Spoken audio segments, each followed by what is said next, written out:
Hey ladies, I just wanted to bring you some great encouragement. I've been asked to send you some information on the Proverbs 31 woman and how it can continue to empower your life.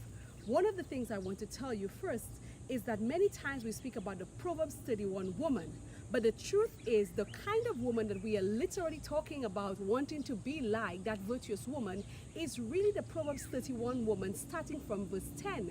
Because if you read the chapter very clearly in verse 1, it was really a mother crying out to her daughter saying, be careful of a particular type of woman. That is not the type of woman we want to talk about today. The Proverbs 31 woman, beginning from verse 10 to verse 31, is a woman who is virtuous, the Bible says. A woman who is industrious, ambitious, talented, gifted, skilled, and confident to do what she has been called to do by God. And my encouragement for you today is, as we think about becoming that Proverbs 31 woman or living the life continually as a Proverbs 31 woman, is to recognize that God has called you as a woman for greatness. God has called you for great purpose. And even though we're speaking about being homemakers and being great wives and so on, the Proverbs 31 woman from verse 10 to 31 is a woman who's actually a wife, a woman who's a great wife. That's why the Bible says her husband, her children, they call her blessed. Because not only was she a woman in taking care of her home, but she was ambitious, she was industrious. She understood that God had gifted her, He had given her talents, He had given her skills that she could use so that her home can be better, and not just her home, but her community.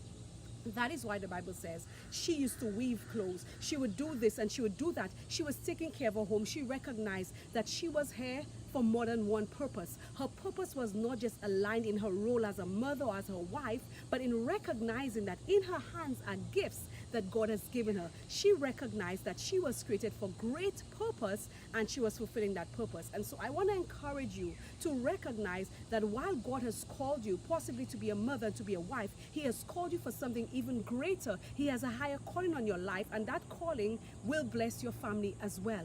And that is the encouragement that we can get when we examine the life of this woman in Proverbs 31 verse 10 to 31, who not only recognized her duty as a wife, who not only recognized her duty as a mother, but recognize her talents and recognize her skills and recognize her true purpose, understanding that the greatest fulfillment that she can ever have is as she lives the life that God has called her to live.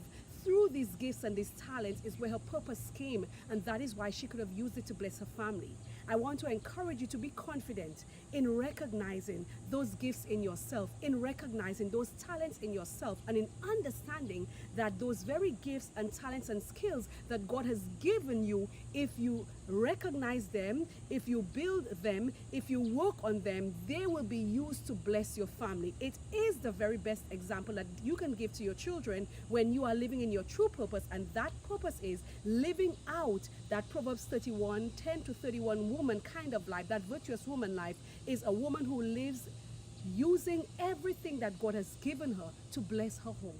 And so I encourage you to become who God has created you to be by recognizing your great purpose and use it to bless your family, your community, your church, and everyone that you come into contact with.